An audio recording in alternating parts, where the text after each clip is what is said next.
Let me once again introduce Dr. Awuah from Ashesi University. Thank you for coming. Pleasure. Oury Traore, a development specialist from Mali. Mandela Washington Fellow Alumnus from Liberia, James Mulbah. And then you have a local boy here who grew up in London, Kwame Acheampong, CIO, nFortics. And then last but not the least, we have Aude Tapsoba from Burkina Faso. Thank you for coming and for making yourselves available. Should I sit or should I stand? Should I sit or should I stand? Sit, stand. The guys that said I should stand don't like me. So I'm going to sit down at some stage. But first of all, let me begin with you, Oury. As a development specialist, what are your thoughts on what we should do for Africa? What are the building blocks? And then once you say that, then I will ask each panelist to say a little bit about what they do. But let me begin with you because you're the lady and they say ladies first. And this is about gender balancing. Well, when it comes to the difficult task is women first, huh? Yes, but we can handle it. Well, good morning. And I'm so happy to be here and see like a very diverse crowd of people, and especially a lot of women in the group. So this is very wonderful. And well, I'm a storyteller, so I'm not going to be, you know, just throwing out building block and so on. I just want to tell you a small story. And it's not about me, but it's about the story that you as an individual, what you can do in small ways and what needs to be done, you know, as collectively to change, to transform. Don't ever undermine what you can do as one person. 2005, I moved to Accra. And in 2006, I was looking for a housekeeper. And one of my colleagues told me that there is a young woman who came in the region and was doing IT, but was looking for a job. And I was reluctant to hire her because she came for school and it didn't work out and she was just hanging there and have difficulty integrating. So finally, I knew that she needed a place. I took her in and she was cleaning. What I noticed about this young woman, she was from the region. She was very, very diligent, very reliable, and I'm not exaggerating because most of you might know her because she is like a regional actor now. Very diligent, very hardworking, reliable, and so on. So finally, I thought maybe her potential will be wasted if she stay cleaning for me. I called her and say, how can I best help you? And she said she wanted to do catering. And she wanted to cook food and go to offices and deliver. After a few days of reflection, I realized that this is not very feasible because of the traffic in Ghana. The time she cooked to go to different offices, she might not be able to sell anything. I told her I cannot really waste my resources because I don't have that much, but I think you need to think more. Then I have a friend who was looking for an assistant. I wanted to place her there. Then the environment was not good because the friend around him was going out with young girls. And I know that will expose her to something not really good. So finally, in my office, we had the opportunity of some people, you know, we were recruiting, but we could not find the qualified people. I was number 2, and I asked my boss, we need to give this young woman an opportunity to come for an internship. And this is how we came, because we needed somebody to manage the situation room in that institution. And she came. She was telling me, oh, I want to thank you for what you have done. I said, no, I opened the door for you, but I cannot keep you there. You can keep yourself there. So to keep a long story very short, today, this young woman is working extensively with ECOWAS on conflict prevention, and she's running all over the town. She built a house here.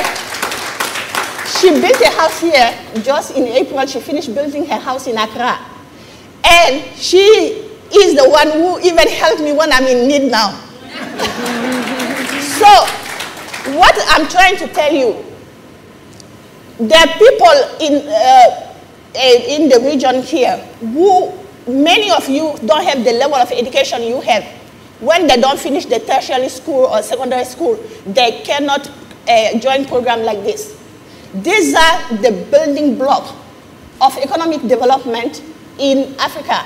They are also the majority in the street, as they say, trying to survive, choose not to do crime. We have to decide whether they are dividend or threat in the region. So my time is up. No, it's okay. You've been giving us a very good, you've given us a very good perspective of how to bring people at the bottom of the pyramid up. Yeah. So in a very quick nutshell, what do you do where you work and what's your experience been, quickly? Well, I do, most of the time I do training. And I work at policy level because I do a lot of policy development for ECOWAS, but for the civilian component, I do a lot of evaluation, and I created the foundation, Madiba Institute for Leadership in Africa. And the focus of that leadership is not to be something academic, but to look at the one in the street who are from very poor family, and they don't have access to internet, they don't have access to resources. How can we integrate them? It's a major challenge. Okay. Because most of them, we think that education is the only solution for leadership development. While education is very good, it's not enough, it's not sufficient to spur the transformation, social transformation. So the thing is, we are trying to bring those youth who are in the street and they don't have very little education. How can we really train them and find their passion, not to even tell them, this is the route you need to go, and this is because when you unleash their freedom, you don't tell them what to do. You say, this is what we need to solve, and how can we solve it? You'll be amazed what can happen. Yeah, thank you. So, you see, Patrick is very quiet, so I'm also now very scared of quiet people like James. So, James, what do you do, and as an alumnus of this fellowship, how has it been for you? Yeah, I think I sensed the fellowship in 2014. It has been very much unique. Let me first of all say this. By 2025, according to current statistics, Africa will be producing 106 million tons of waste. And this tells me that Africa is sitting on a ticking time bomb when it comes to waste management. And it is from this background that we come from as an institution called Green Cities Incorporated. We believe the best solution to handling that is to be able to recycle most of the waste that we produce. So Green Cities is currently recycling organic waste because back home in 2011, based on my research, Liberia is actually producing 44% of organic waste. That is followed by plastic. So currently, Green Cities have been able to recycle most of organic waste into natural fertilizer. And we have established 2 sub-institutions of Green Cities. We have Agro Green Liberia. Now, Agro Green Liberia is actually involved into organic composting and then using organic vegetables, compost to produce natural organic food, like vegetables and other things. And the other component of Green Cities is called a Computer for School Liberia. One thing we learned from the fellowship is we have to give back to our society.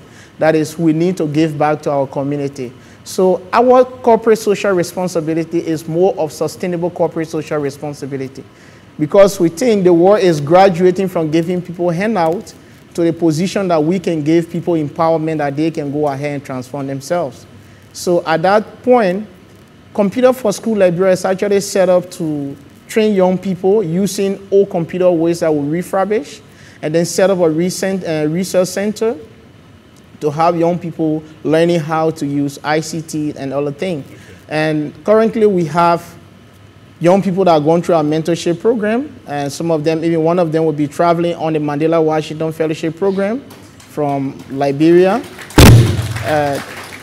He's called Mohammed Kane. Mohammed is traveling on this program just from the research at Computer for School Liberia. So basically that's what we do as an institution back home. Okay, thank you, James, thanks. So from one fellow to another fellow. Aude, how are you? I'm fine. How are you? Very well. Tell us about what you've done, what you do so far, and what you think your role is in this journey for Africa. Okay. So I really like to introduce myself as a food scientist and technologist, because basically that is my background. Why have I chosen to go under this path? Because here in Africa, when you just look around ourselves, from farm to table, how much do we waste? How much do we actually get on our tables compared to how much we actually harvest on the farms? So I kind of felt the need to come in the middle and help reduce post-harvest losses. So this is the reason why I became a food scientist and technologist. In my country, we produce tons of tomatoes, and I believe most Ghanaians here really like our tomatoes because it has a good taste, and they have been coming over to Burkina Faso to get tons of loads of tomato, fresh tomato to bring to Ghana. Yes, so I felt the need in the tomato sector to kind of give my knowledge and process the tomato into tomato paste. In Burkina Faso, we consume a lot of tomato paste. Data shows that we import 15 tons of tomato paste per year, and yet we don't have any plant that process our fresh tomato into paste. So I work with farmers, and I also plan on gathering them around cooperatives. So we are yet to do that. It has been done in the past and it didn't work out. So we are trying to fix things. And we are also at the same time developing the right tomato paste according to the consumer taste, what the consumer would prefer. Okay. Are you saying that most of the tomatoes eaten in Ghana are produced from Burkina Faso? I wouldn't say most, but I would say some. Because you would like to, okay, because I remember we had the discussion, because I schooled here in Ghana too, we had the discussion in class, and the issue they brought up is that the soil in Ghana is more watery than in Burkina Faso. So the components in the tomato are more diluted than the components in the Burkina tomato. That makes it more tasty, less watery, and more palatable. Okay. So Kwame, do you like? I know you like pizza. I won't ask you. I do like pizza. And you put tomato paste on your pizza, yes, right? I do. But yes, I do. Yeah, but what? You wanted to say something? No, actually, I must say, I mean, she's a real advocate for tomatoes in her red dress. This is someone who really lives for tomatoes. Okay, fine. So Kwame, you exist in the financial technology space. Yes. For me, technology is at the intersection of everything we do. Yes. Culture, society, business, growth, government. Yes. Where's technology? What's the role for the youths and the technology that we have available today? How can we galvanize these things for growth for Africa? Technology, as I think technology is a great enabler, especially in this continent where logistics is a real nightmare. Trying to get from here to Nigeria, Uganda, you have to go through hoops to get there. Technology sort of just breaks down barriers. Now, I've listened to all the speakers speak. We talk about humility, we talk about change, development. But there's one thing that I think sometimes we don't talk about is impact. Now, when you wake up, what do you do? What do you think? What impact can I make to society? Impact drives change. You change something here, what happens down there? Now with technology, especially if you look at mobile phone technology, in the Western so-called developed world, mobile phone technology was introduced. Did it actually make a real change as to the way people live? No. Bring mobile phone technology into Africa? And it has transformed how we live, how we transact amongst each other, how we are connected to each other. And on that same platform, every single nuance you make, a little change you make, has a great impact. Mobile phones were here. We introduced mobile money. Just that little thing, mobile money, has changed the way we transact amongst ourselves. I can be here, I can have my family in the village or somewhere in a different country. By the click of a button, I can send something. Now, from a financial technology point of view, we have banks, the big banks. They have technology, but they have technology that works on a global field. They want to be able to work with companies around the world. But what happens with technology there, the technology they have implemented does not address the disenfranchised, the unbanked. So what we do at nFortics, we try and look at the problem, how we can connect banks and financial institutions to reach people outside the cities or people who have not access to formal banking. So by so doing, as a development country, or for development, everybody needs to be part of the financial system. Otherwise, development will not work. So with nFortics, we strive every day. We go in and say, listen, what impact can we have on society to try and bring them all together and transact with one another? Because, I mean, as I said, this from history, someone coming to a house from nowhere and trying to better herself. There's so much talent here, in here and outside, but a lot of them have been disfranchised. You have great ideas. You have traders who want to trade, but they have not money. They have no money to do that, or finances. They go to the big banks. The big banks turn them away because the processes, everything implemented there does not work. So we use technology and the mobile technology and everything to actually try and connect the youth and the people with ideas. Try and use that to give them loans, microloans, so they can actually transact and actually, provide for their families and so on. Okay, fine. In one sentence or in two sentences, what's your day job? My day job is basically dealing with fires every day. You're a fireman or something? Fires in terms of basically trying to get technology to work every day to service our customers in the field, listening to their needs and how we can better and make frictionless transactions for them. Okay. I'm going to come to you, Dr. Awuah. You've told us a lot of interesting things this morning. I'd like to ask you two questions rolled into one. Right. One, what keeps you awake at night? And then secondly, in your view, what are the key elements and building blocks for transformational leadership? All right. So there's not a lot of things that keep me up at night anymore. If anything keeps me awake, it's if there's some kind of disruption on our campus, student unhappiness or something like that, that might keep me restless at night, but there's not a lot beyond that. I think the larger question about what are the building blocks for transforming Africa, I'll start by just a very simple question.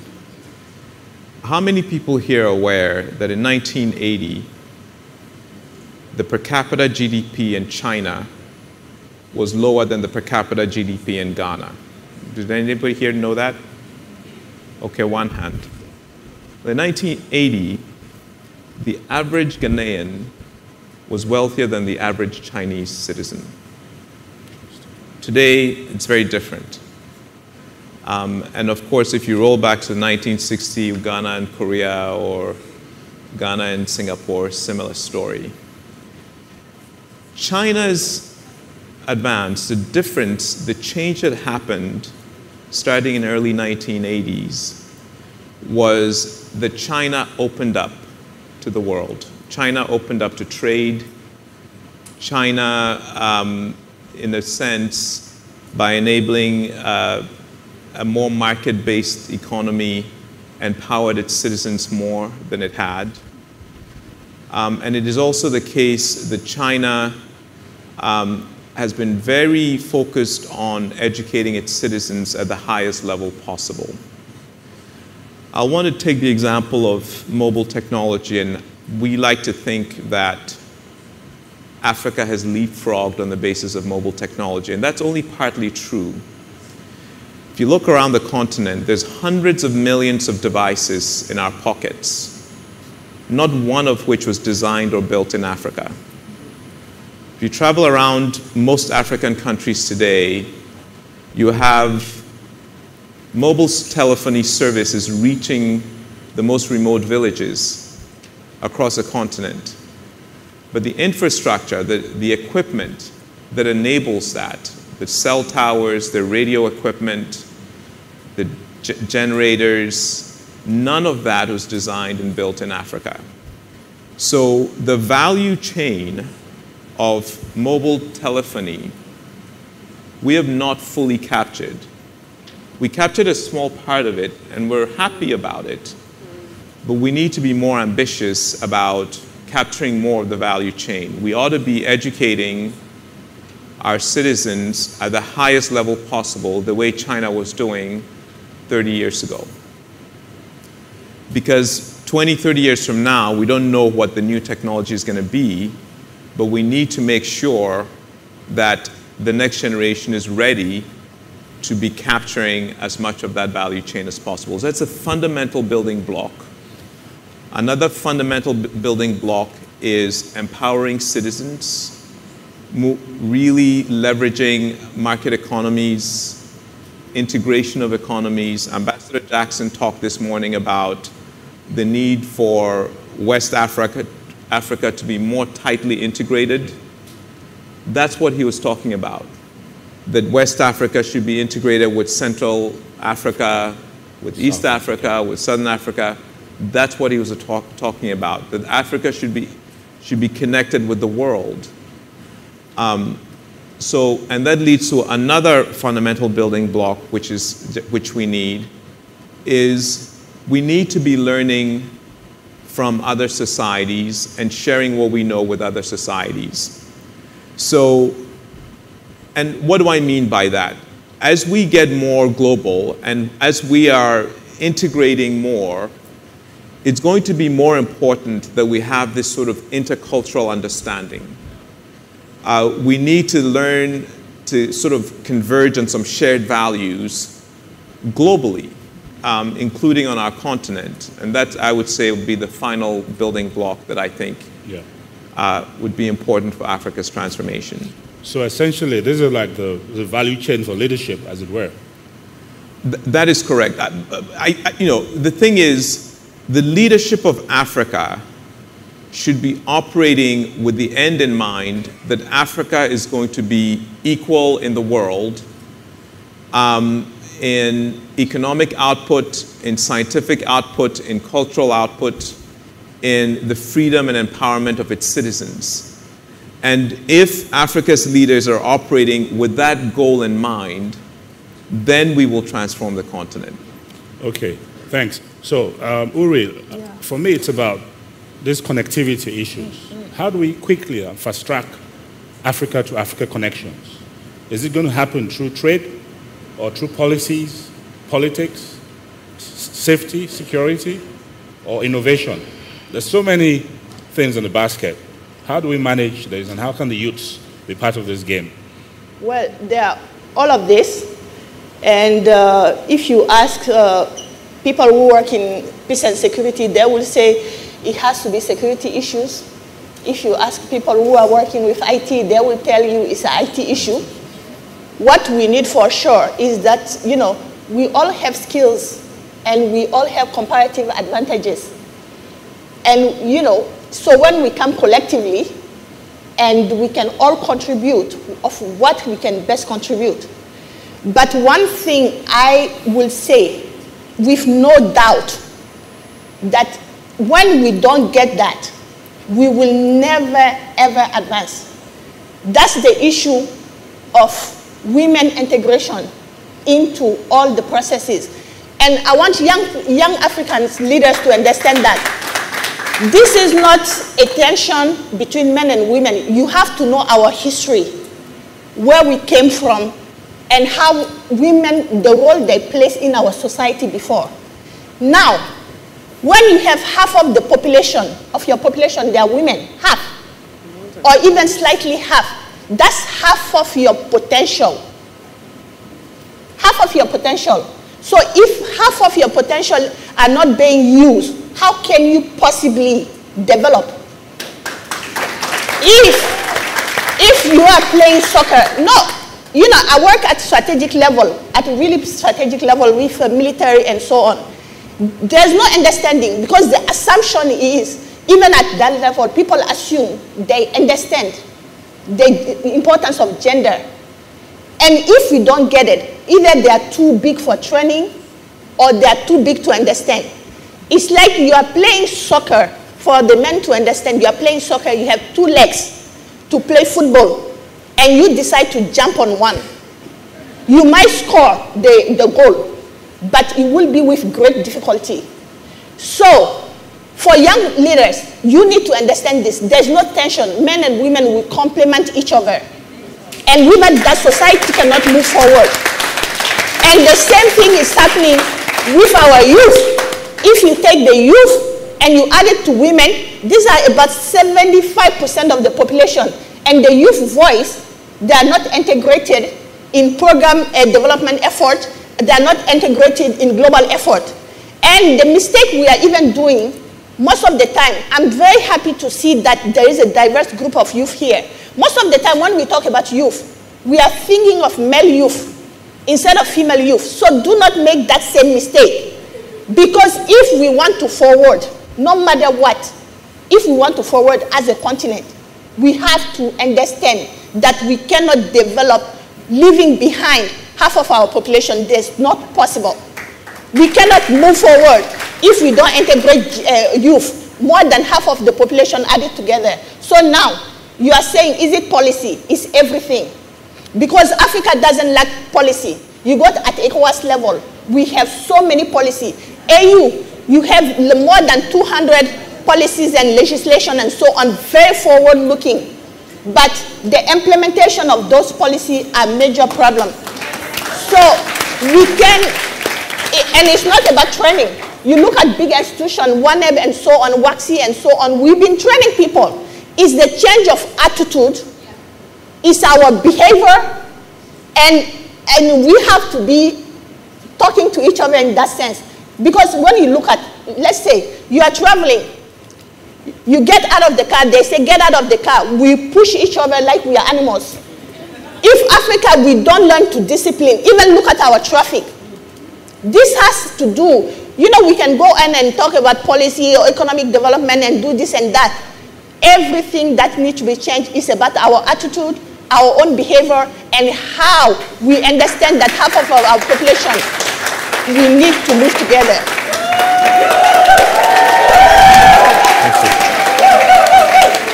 Exactly. So yes, I wanted to build on what you just said.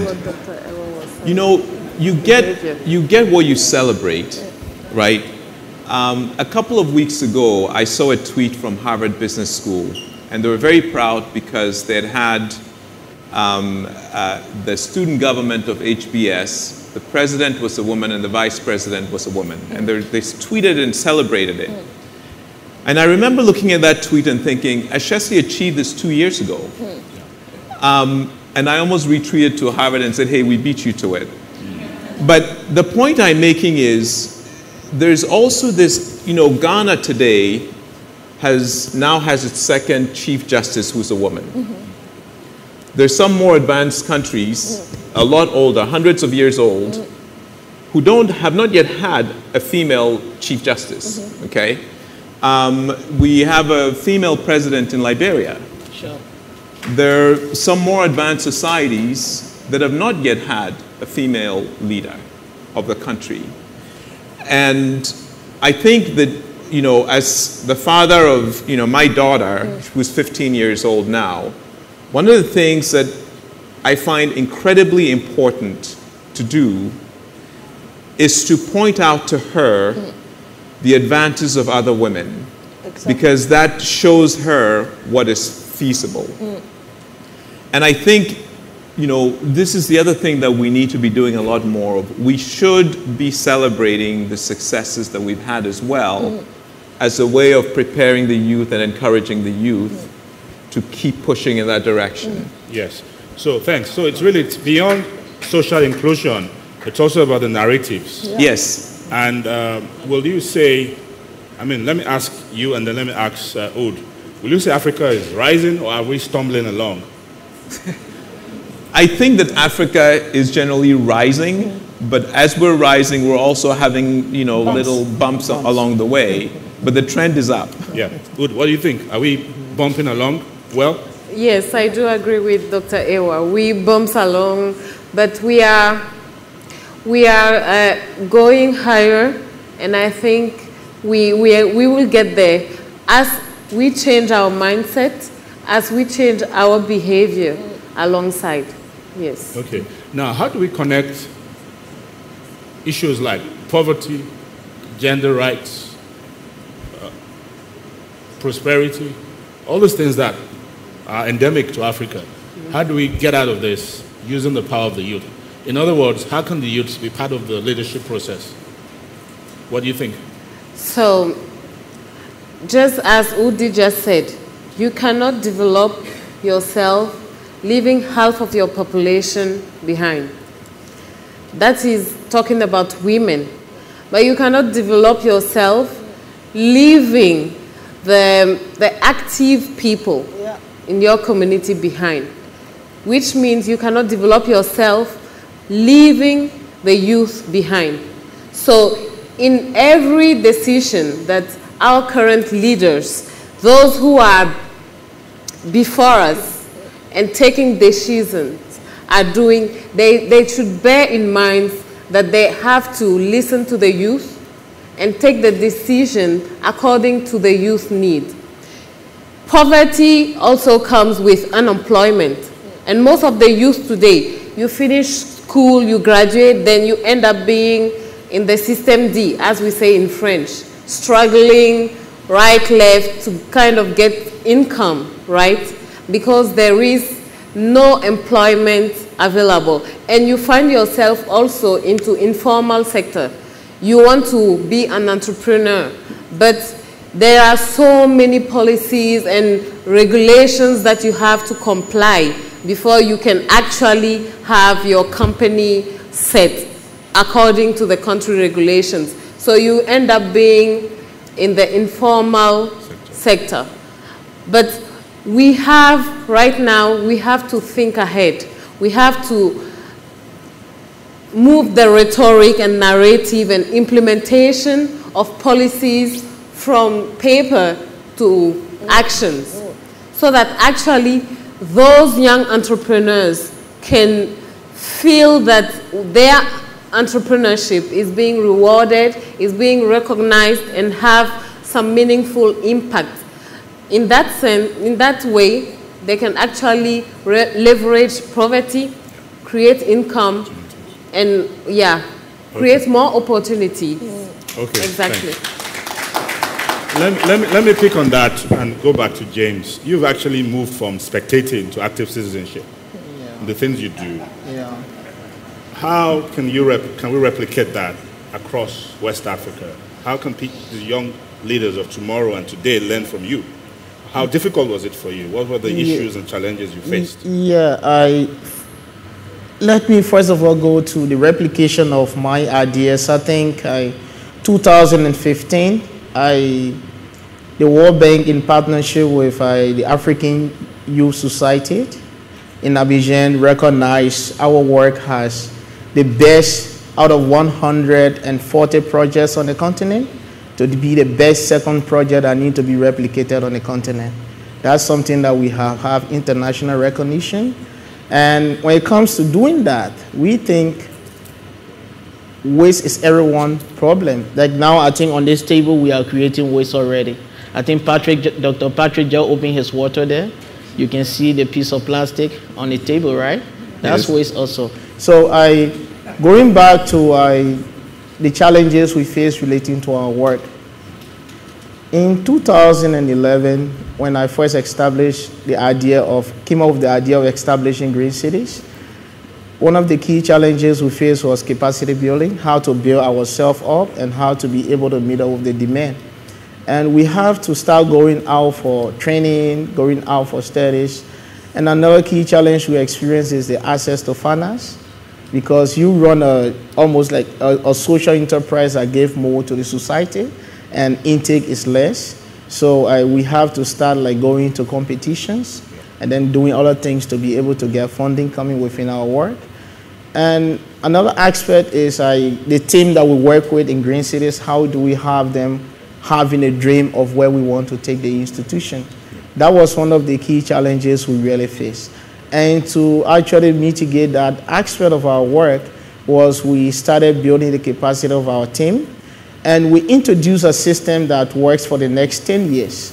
That is, we hope to buy land for all of our employees in the next 10 years. Like every 1 year, we buy land for the best 2 employees to be able to have something for their future.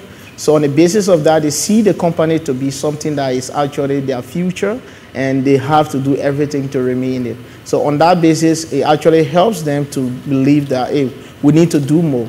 Another thing we did relating to handling the aspect of our employee being involved in the work was that we start creating opportunities for them.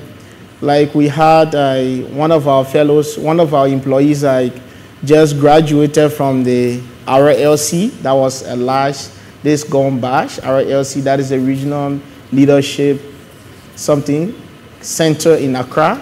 So we actually found a mix. He came here and then he was able to learn and went back. So his capacity is built in that direction. Another thing we work on relating to that is we try to look at an innovation center where an employee that comes up with the best ideas will definitely be rewarded for his ideas. So on the basis of that, we see like the competition is like hard at the level of Green Cities work. So those are some things that really we do relating to the challenges we experienced in the past, yes, to be able to solve them. So when are you leaving Liberia? When are you taking your idea from Liberia to Sierra Leone to Guinea? We hope to do that hopefully it's part of our plan by 2020. The reason is we should be looking at the next stage, because waste management is something that we find it difficult relating to separation and sorting. More Africans are finding it very difficult based on our research to really be able to pull plastic here, pull glass here, and pull organics here. So it's actually difficult. So from now to 2020, we hope to see at least 50% of our citizens actually engage into recycling. Now the next 50%, the next 40%, we are hoping to go into waste to energy. Okay. So on that basis, I think we will be presenting at the Africa Power Summit. Yeah. That will be in Dakar sometime in July. Okay. So on that basis, we're trying to come over from waste to energy. How can we be able to also use waste to produce energy, okay, on the basis of those wastes that will not be separated very well? Okay. So can I extract a promise from you that within the Yali alumni community, yeah, you will find individuals who could partner with you across the region? I think I have been partnering with some fellows, like 2015 fellows, like Fumba Kane, okay, from Liberia. We have been working together.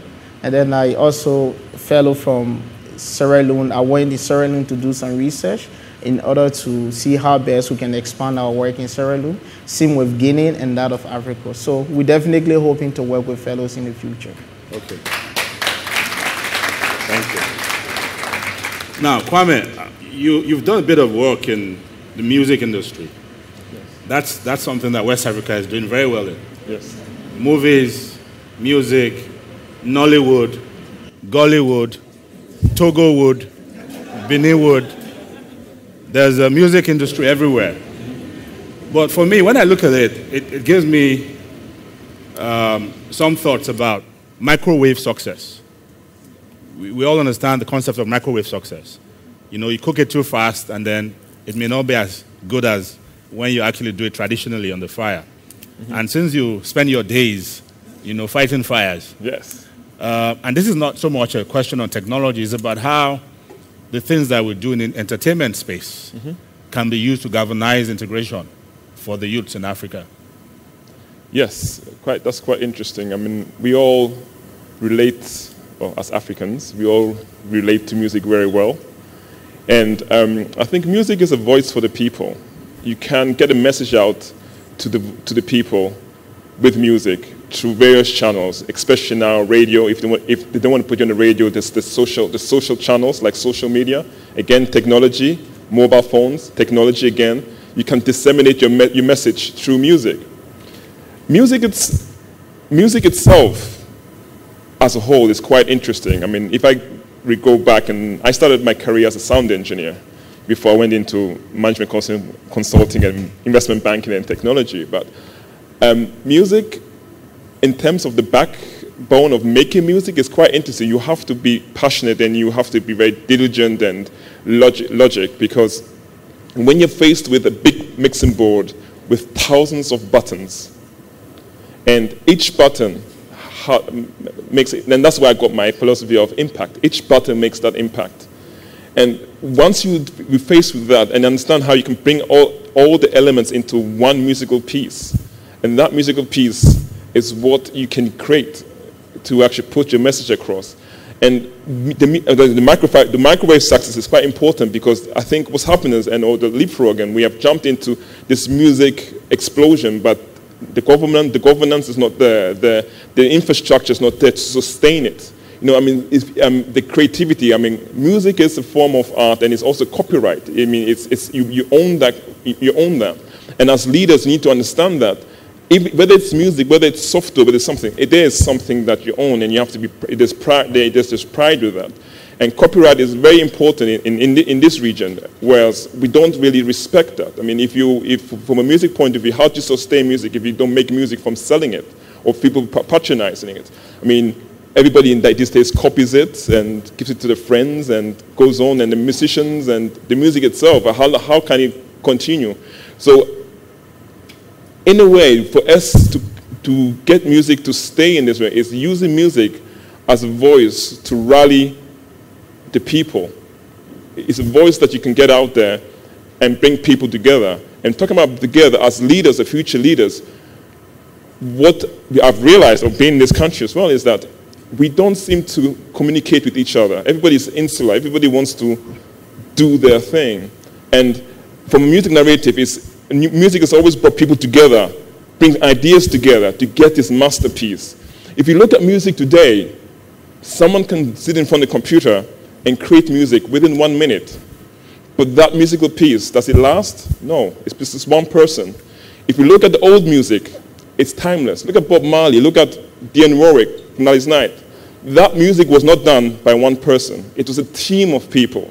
There's a songwriter, there was a producer, there was an engineer, there were like 8 musicians, all collaboratively came together to make that masterpiece, and that piece is timeless. So if you look at that narrative where you all come together to create that piece, it will last its time. Whereas if you're working as one person, singular, our country is doomed, because we have all need to collaborate from different nations, come together, share ideas, have the narrative. How can we take this place forward? And I think music is a great way to look at it. If you look at the narrative as the microwave success, right, these days, one person wins my music, you listen to it, after a few days, a week, you're tired of it. But timeless music that has been here for years, and we keep on using it and keep on playing it, and when we hear it, there's something that makes us want to dance to it. You cannot stop it. And that music was done collaboratively with a whole team of people. How can the young people of West Africa understand better the need to respect intellectual property rights? But that's a major issue. It's a major issue. Yeah, for young people, they do lots of work, but they don't protect themselves. Again, I think that is where I think collectively that's where the governments and we need to come together and actually create bodies that put in legislations and some guidelines and enforce that we respect that. Okay. Because, yes. That's okay. Oury, what are your thoughts on this space? And I'm going to connect it to what you talked about earlier. At the ECOWAS level, at the African Union level, at the UN level, now we have the Sustainable Development Goals, and we have all these charters and covenants and acts, right? Agenda 2030. Yes, so in Africa, we have the Agenda 2063. Yeah. My question to you is, how can we localize these ideals and goals and make it more connected to the youth so that they can have inclusion? Yeah. You talked about women, girls, and gender rights, and the poor. So how can we localize all these nice ideals for our people so that they can actually see a connectedness in all these things that are happening at the strategic level? Yeah, that's the talk. You know, I get impatient when I'm in those meetings because the jargon are so too perfect, and we just don't move fast, and people life are being wasted and so on. How do we really localize it? I think efforts are being made at the regional level, at the level of African Union, and we can even see recently what is the resolution for you for resolution 2820 or something. Yeah, there is a new resolution for youth at the UN level. So efforts are being made. But what I will say is for youth not to sit and wait. Do not sit and wait for anybody to give you handout. You have to take action. You have to engage, not only at nationally, but regionally and continentally. And again, it cannot be done by one person. You have to organize. And one of our brilliant minds, Dr. Tajuddin Rahim, who died in a car accident a few years ago, that's what he used to say: do not agonize, but organize. So we have to find a way to engage, because when they are more demanding, then it forces the policymakers, the people in politics to react. So do not sit and wait for anybody to create, because we have done that for years and it really didn't work. And it doesn't have to be in any violent way or any. Organize yourself. Come together. And, you know, competition is good, but we have to work in solidarity. And I think that is one of the major issues also we have.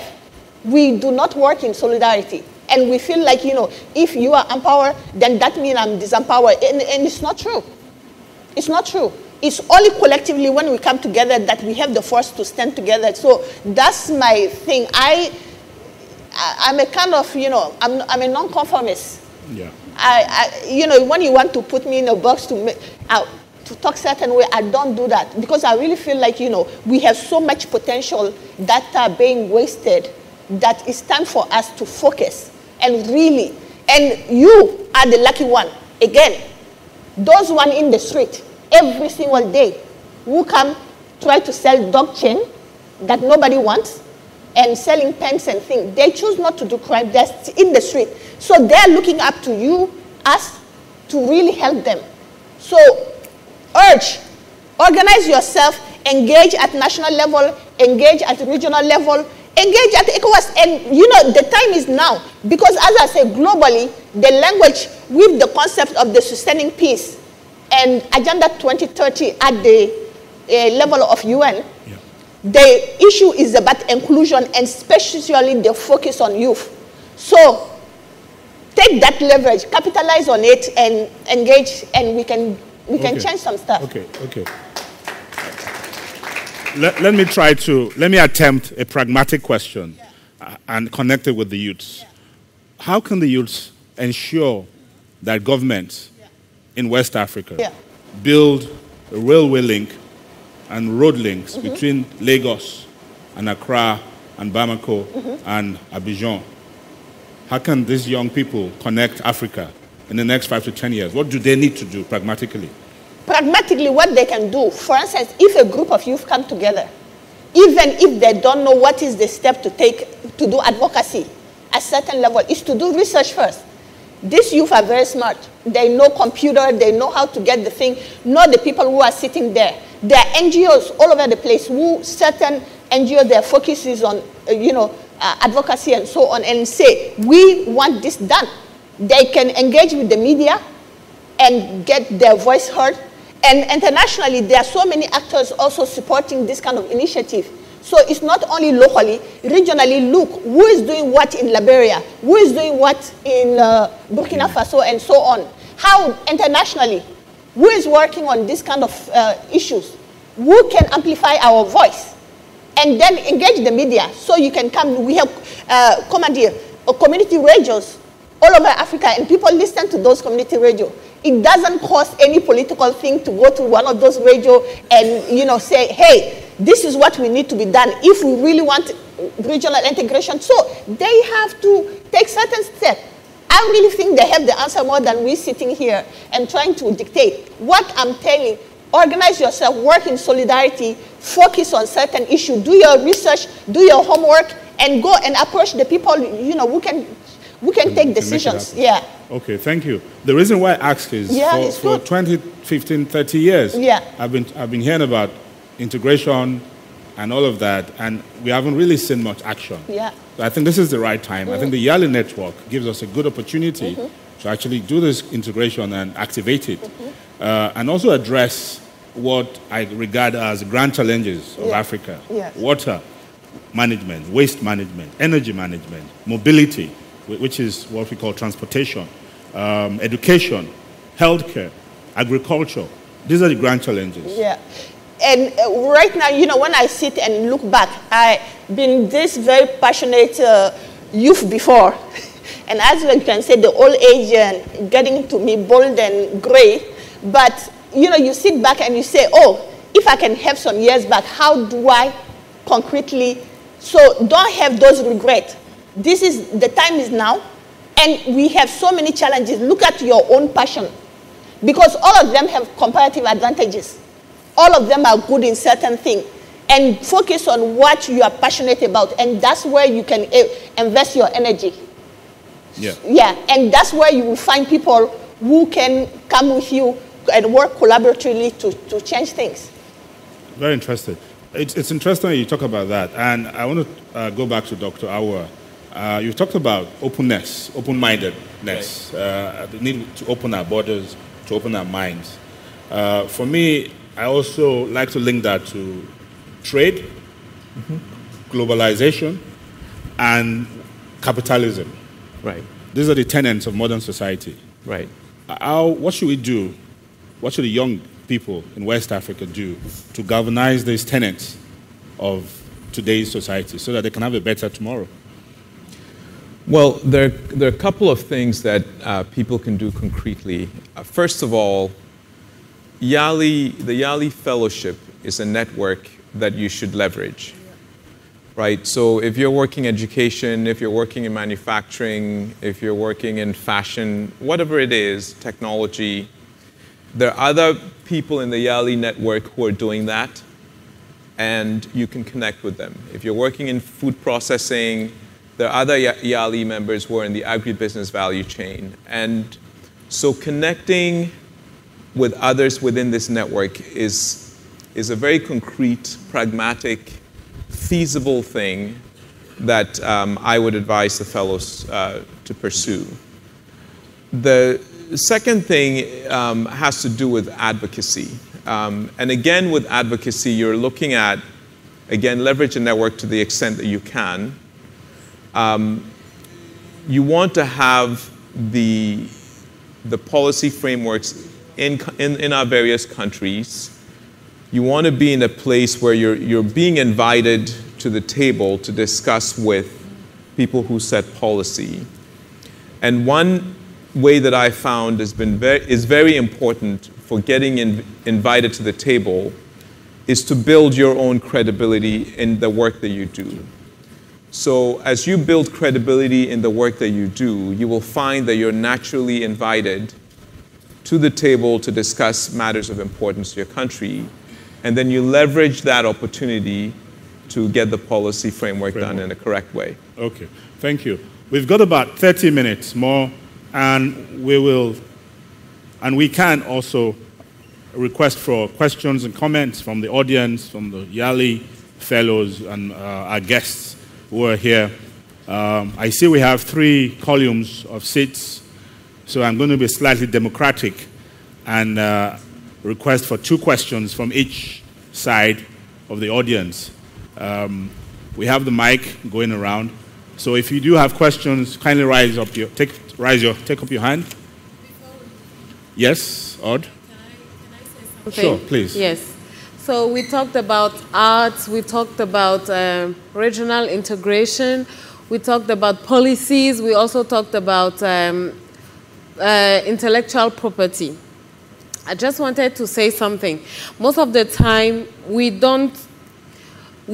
are not aware of policies that are already in place. So we have to keep ourselves aware of policies that are in place, because in terms of intellectual property, maybe there are policies already in place, but you as an artist, you don't know it. So you keep on doing your work, focusing just on your work, and then one day someone just comes and then take your idea and go and register it. Meanwhile, you could have done it way before, protect your idea, and keep on thriving. When it also comes to regional integration, you know, I always have this in mind. There is part of ECOWAS work is to, let's say, make make crops free of tax across the region. And it has been written down, the regulation is there, but I believe no one is aware of it.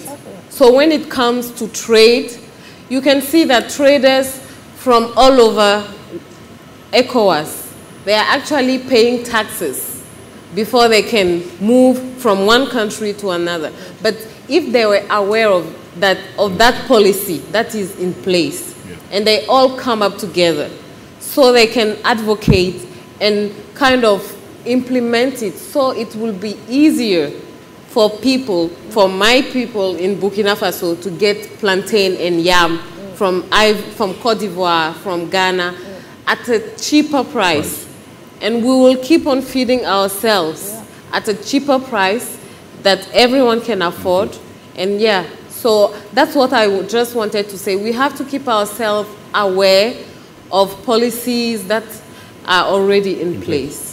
Thank you. That's a valid point. Talking about knowledge, ignorance of tariffs and the inter-trade agreements that exist within ECOWAS itself, for example. So we have a question. Okay, so if I'm going to be very gender friendly, you know. So, and the lady at the back first, thank you. Kindly introduce yourself, what you do, and your question or comment. Good morning, everyone. Good morning, fellows. My name is Awuah Liman. I'm a fellow from Nigeria. I work with youths with the National Youth Service Corps. I'm also a fashion entrepreneur. In discussing transformational leadership in Africa, as we seek to bring about positive changes in Africa, you made mention of the need for youths to organize themselves, work in solidarity, and as you rightly said, as far as transformational leadership is concerned in Africa, the youths are the much needed miracle.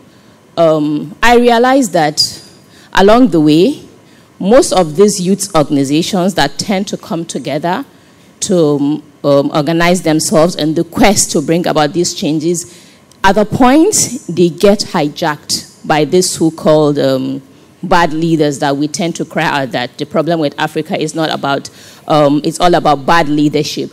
How do you think that these youth organizations that are being formed, how do they maintain the independence that is much needed for them to voice out the problems and the solutions that we know that generally we have so many amazing ideas, so many solutions that are being proffered by youths, but you find out that along the way they're being hijacked. You find out that leaders of such organizations are being given appointments by these leaders, and you find out that they lose the voice and the focus with which they come on board with. So how do they maintain the independence so that they will be able to now be by the side and work independent of these bad leaders that we have? Thank you very much.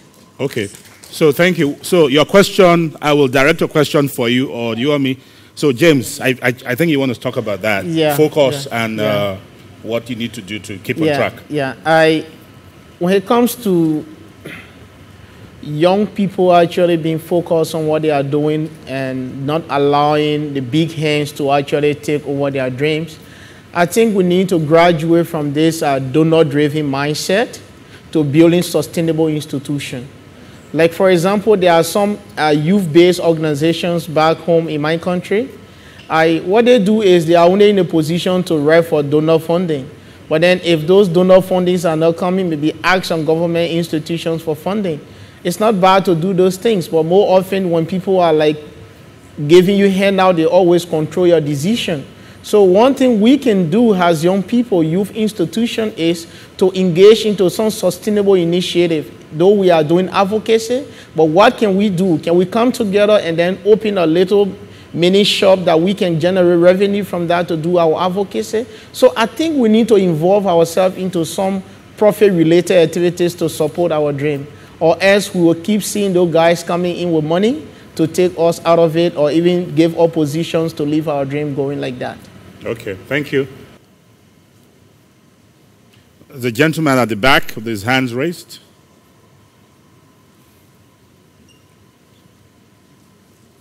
Morning, everybody. My name is Emeka Osai from Nigeria, and my work basically is in encouraging entrepreneurship and innovation on campuses. I'm very curious as regards, firstly, in terms of infrastructural integration.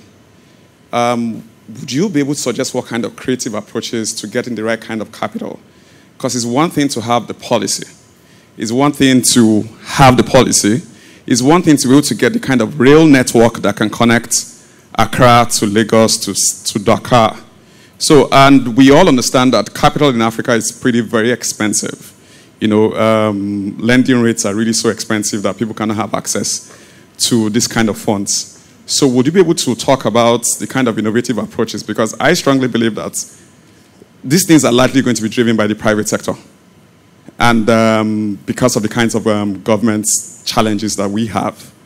So would you be able to suggest the kind of innovative access to capital that we can use, you know, to foster this kind of integration? And that also, in terms of intellectual property,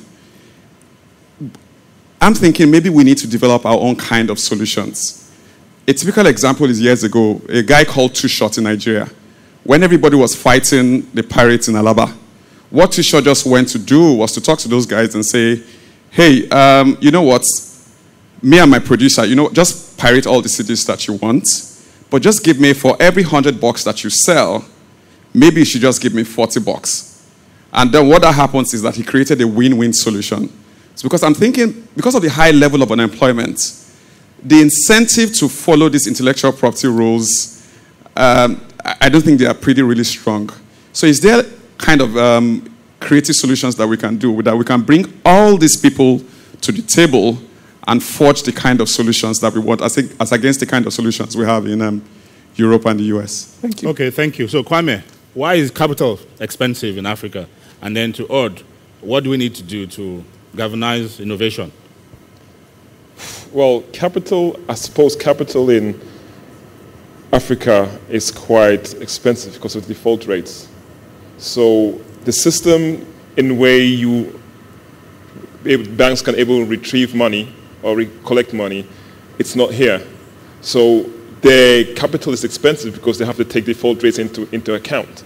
Now, I have done startups, and I've done 2 or 3 years so far, and the way we did it, we actually raised money seed money from friends and family who believed in our product. And for anyone to believe in your product or your idea, you have to be passionate about it and actually take an initiative and try and show that you're actually doing it yourself, and you have your own money, you put your own time and sweat into it to get to a point, especially maybe a working prototype.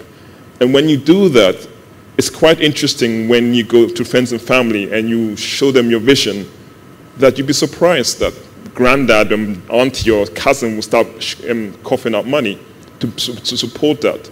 And when you start doing that and you have a working viable product that's out there, and you go beyond, obviously, beyond the shores of Africa with that product, you'd be surprised there'd be some international funding houses that will actually try and back you, as long as there is a viable option to it. Because there's a lot of mistakes that happen where people have great ideas and put together, but there's no business plan, there's no viability. The idea is great, but how do you show that that idea can actually transcend into making an impact or generate revenue? And when you can produce those kind of results and that vision and a proof you can do that, you'd be surprised where money can come from. That's how we did it, and that's how we've always done it. At the moment, nFortics as well, we are funded ourselves, we bootstrapped it ourselves, and we have not gone for funding at all. And we're in Ghana, and we are in Uganda at the moment, and we did all with our own money, our friends and family's money. But it was a struggle. It was a struggle. And we haven't paid ourselves, but we keep on growing the products, and we have numbers, and we are seeing revenue. We just got a new office. We now employ about 30 people with no funding, and this is in Africa here. But what we did, we were passionate about it, and we knocked on relatives' doors. You'd be surprised what mommy and daddy's as wallet can bring out sometimes, if you're passionate about it and you can show that you really want to do this. How old is your business now? Our business is now 6 years, and in numbers, last year we were doing transactions in the tunes of billions from CDs, but our transactions were in the billions. Okay. Aude? So the question is about how can we foster innovation? I think we need to think outside of the box, and we also need to keep on pushing, bringing up ideas. You have an idea, then you share it. Some people may tell you, oh, it won't work. You have to do it the old way. No, it won't work because of X, Y, Z. But you yourself, you take this into consideration, those critics, and you kind of polish your idea and innovation and bring it to a stronger state. Don't only take criticism at the first level, but think about criticism. Think about criticism, how it applies to your innovation and how you can move it from one level to a superior level. And I also think that if you want to innovate, you have to do copyright in terms of art and other stuff. Okay, it might be more expensive to have your item or your, I don't know, product being patented, but maybe we can also kind of put into places policies or advocate for more flexible policies so that, well, when you have an idea or a product, you can quickly run to a notary office and maybe get a guidance or maybe a written paper signed with date and everything, so that it actually shows that at this time of this year, you had this idea registered, but it's still in the process of getting to intellectual property, but it's in the system. Okay, thank you. The gentleman in front here.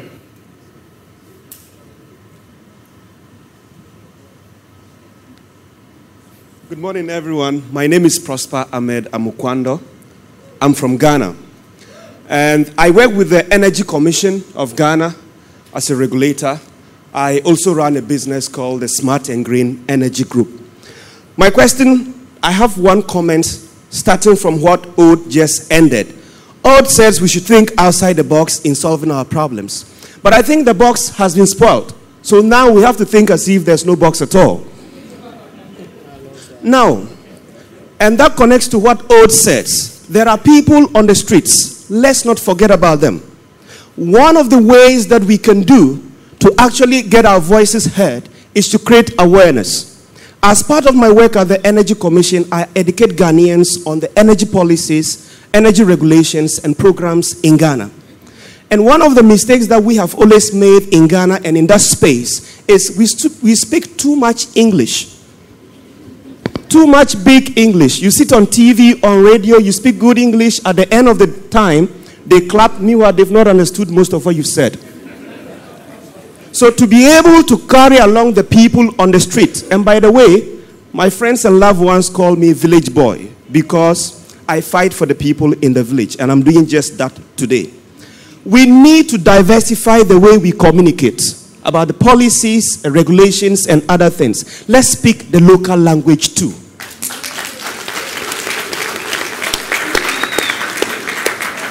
That is how we can sustainably develop. So, Charles, that's one building block to development of Africa, diversifying our communication. Now, my question to my brother from Sierra Leone, is it Liberia? Green cities. As a regulator, we are flexible and we are currently reviewing our regulation to make it possible for young startups to be able to enter into the renewable energy market. We came out with regulations. Instead of them being enabling, some of them are disenabling. From your experience in Liberia, looking at your success, what are some of the regulatory measures that contributed to your success? So that after this conference, as I go back to the Energy Commission, I will contribute that to the review of regulatory sector. Thank you. Thank you. So very quickly, just address that. When it comes to regulation relating to our work back home, now this is what is happening now. Currently, we have our national policy at the national legislature that actually has everything relating to waste and energy from a different taking it to a different level. Now, we have a city regulations we call the city ordinance law that we actually will work with. Now, under the city ordinance law, that law actually helps to establish a system we call a SME in the waste sector. That is a small and medium-sized enterprises in the waste sector. Now, those are the bigger institutions that actually work in the waste sector for collection. Now, we have the local one we call the community-based enterprises. Those are local ones that do the collection at the level of the household. That's part of our regulations relating to the waste chain in Liberia. Now, on the basis of disposal at the highest level, that which has been the traditional style of waste management, it is only done by the bigger institutions that collect it directly from the transfer station to the landfill. And then the smaller institutions take it directly from the community to the transfer station. Now, we are saying we don't want to have a transfer station. What can we do? We don't want to have a landfill. So it is from this background that our next style of handling waste activities in the country will be we want to have a situation that we can have those wastes that can be recycled. If we can achieve maybe 40 to 50% in recycling, what do we do with the next percentage? So we are looking at producing energy. Now, if you are producing energy, you don't need to separate waste. No, you just need to collect everything and have the whole thing be incinerated and get energy from that. So that's something that we think we all can work with on the continent, meaning in West Africa. Now, another thing that really support that is you have to have some form of the willpower and also be able to move on. Like currently back home, I serve as an environmental advisor to the Vice President of the Republic of Liberia, where I advise on environmental issues. So on the basis of that, I keep discussing issues that affect the country from the environmental perspective and also giving solutions that are actually helpful. Because if you can tell a leader that we think we can have electricity from waste, he said, oh, you sure? I think it's something we can tap into. And then you can tell him, oh, I think we can have organic fertilizer from waste instead of importing NPK that actually destroys our soil. I think those are things that we'll be willing to take. So I think the value proposition is one of the key things that all of us will need to work with relating to energy and that of end products of recyclables. Sorry. Thank you, James. Thank you, James. We're running out of time. I'm going to allow one more question and we wrap up. The lady with her hands raised on this side. Thank you.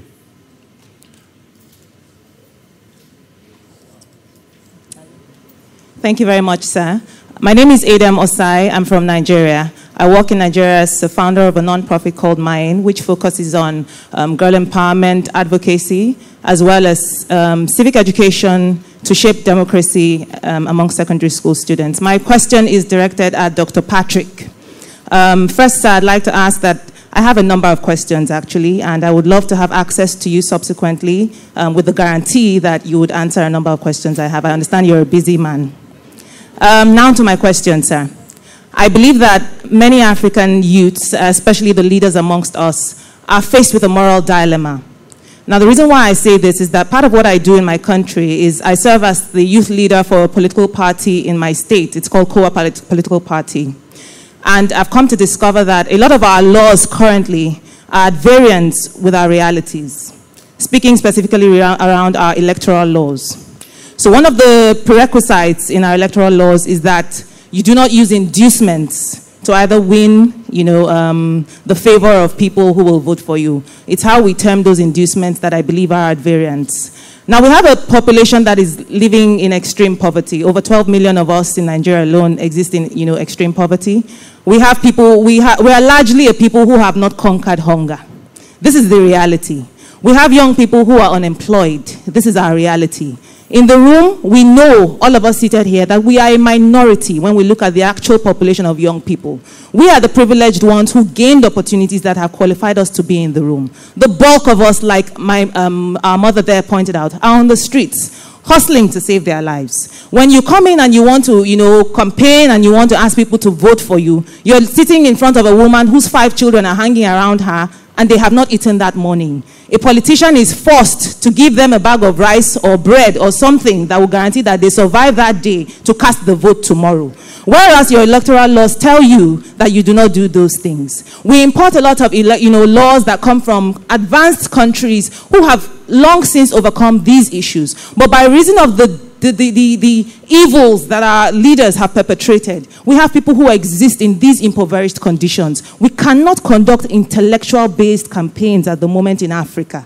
So this is where I face a moral dilemma. If I'm to run for office next year in my country, I cannot go and begin to speak English and say, oh, I want to do this for my people. I will do this for my people. I have to use money and say, oh, road transport workers, this is what I will do. But take this money and help me begin to spread the word. Or, mama, market woman, take these bags of rice. I can only campaign using those measures. And that creates for me, because you dwelt, sir, on the ethical, you talked about the character ethic, when you talked in your keynote address. And so what will happen is I will go away with a guilt that I have betrayed or, breached my country's laws. But I need to do this to get into that position to actually help my people. So this is what we face, sir. How do we deal with this? How do we, go to sleep at night at peace with our conscience? But at the same time, we must use these mechanisms to ensure that we displace the wrong set of people and actually position ourselves to change the plight of our people. Thank you, sir. Thank you.